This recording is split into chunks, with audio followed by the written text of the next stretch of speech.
আমরা একটু পাইনি, একদম সিঁড়িতে উঠতেছেন না। একটা সামনে আসছে, এটা তো গ্রামবাসী বাস দিয়ে মহিলা করছে গ্রামবাসী। একটা আসছে তাই একটা সামনে। Thank you. এখন এইটা একটু ফটোগ্রাফ করতেছি। এই নোটশিটটা সহ বিলাল লাল এই ফাইলটা দেখো কোন কোন পেজ কপি লাগে, আপনাদের একজন লোক দেন তাহলে পুরো ফাইল আপনার নোটশিটটা দিবেন, নোটশিটটা দিবেন, তারপরে আপনার এই বিলগুলো দিবেন, এই বিলগুলো দিবেন, ব্যাক ক্যাম্পিংয়ে আলো চলবে। আর এটা দরকার নেই, এটা একটা বাদ দিয়ে কেবল হয়ে গেল, এটা দরকার নেই, এটা দরকার নেই। কাজ কাজ সম্পূর্ণ যদি করি সম্পূর্ণ কাজ আছে ভগবান আশা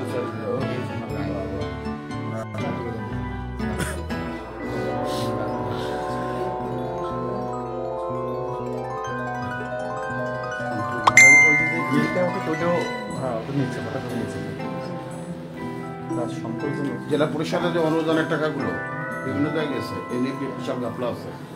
প্রত্যেকটা একদম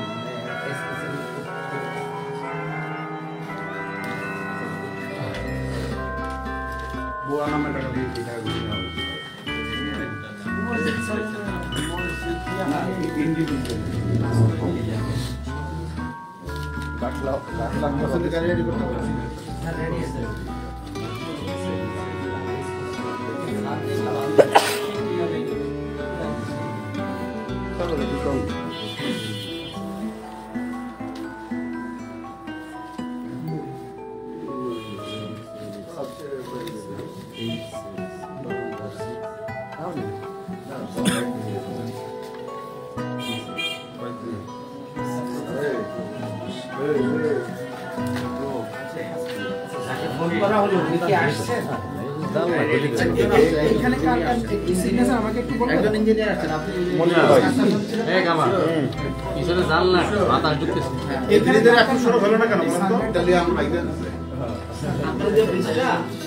বিল দিয়ে দিলেন একটু সরব হারুনার রশিদ বিলের মধ্যে 12 মিটার বলা আছে, আমরা 12 মিটার তো রাস্তা হয় নাই, আর তো আর হয় নাই।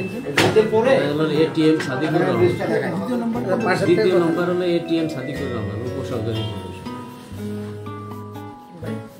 এই যে ব্রিজটা, এই ব্রিজটা 12 মিটার একটু সরব হওয়ার কথা ছিল। আপনি এইটার প্রকল্প তারপরে হলো শরীফ মনির হোসেন। এই একটু সরব ছাড়া বিল দিলেন কেন বলেন তো? এই সময় আমাদের নির্বাহী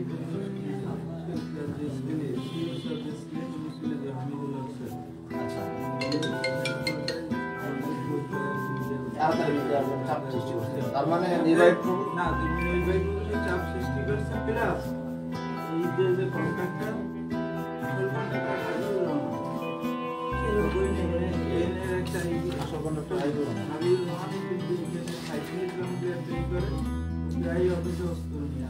অস্ত্র নিয়ে আসতো।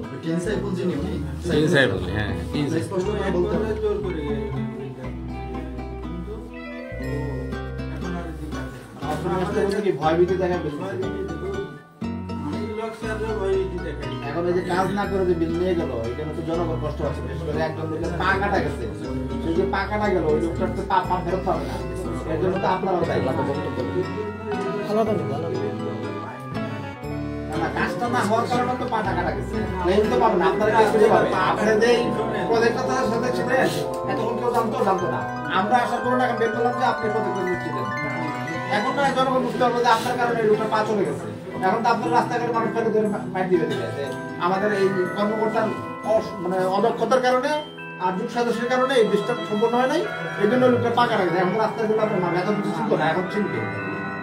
এই 5ই আগস্টের পরে এখন তো আপনারা চিনতে পারছেন যে এই লোকটার কারণে এই ব্রিজটা ঠিক মতো হয় নাই। এখন তো আপনারা জনগণ ধরে মারবে তো রাস্তায়, কিভাবে চলবে? চাকরি বলে ভয় পেলে চলবে না? চাকরি বলে কথা শুনবে কেন? বিল নিয়ে গেছে, কথা শুনবে ভাই। বিল নেওয়ার পর আর কথা শুনবে কেন? আপনারা সাইন করে দিচ্ছেন, বিল নিয়ে গেছে। আপনি সাইন না করলে আপনার বাইরে যেত। আমি বলি আপনি যদি সাইন না করতেন বিলও নিতে পারতো না। আপনার কি বাইরে হতে পারতো? আপনি দিলেন কেন সাইন? কি করতো আপনার সর্বোচ্চ বদলি করতো, বদলি হইতেন, আমরা তো বদলি হইতেছি। আমি তো ঢাকায় ছিলাম, আমি নোয়াখালী ছিলাম, আমার তো বদলি করে করতে পারাইছি, আমার তো ছিল না। এটা আমরা বললো তো আমরা আপনার সাইন দিয়ে দিচ্ছেন ঠিকই, আপনার সাইনের কারণে তো ভিসা পাইছি। আপনি যদি সাইনটা না দিতেন, একজনও যদি সাইন না দিতেন, কেউ এই যে 4-5 জন অফিসার এখানে জড়িত এবং যদি যে কোনো একজন বাধা দিত তাহলে কিন্তু ভিসা পাইতো না, তাহলে আর এই তখন উনি কাজটা করতে পারতেন। আপনারও টেকনিক্যাল এক্সপার্টিস, আপনার ইয়ার হাতে যাই হোক, আপনার এই যে কাজটা এটা প্রথমত দায়িত্ব আল্লাহ, তারপরে দুর্নীতি দমন কমিশন আইনের ক্ষমতার ব্যবহার এবং এই যে ঠিকাদার যে টাকাটা নিয়ে নিয়েছে এটা আত্মসাৎ। এই জন্য আমরা আপনাদের বিরুদ্ধে আমরা আইনগত পদক্ষেপ নিয়ে সুপারিশ করবো।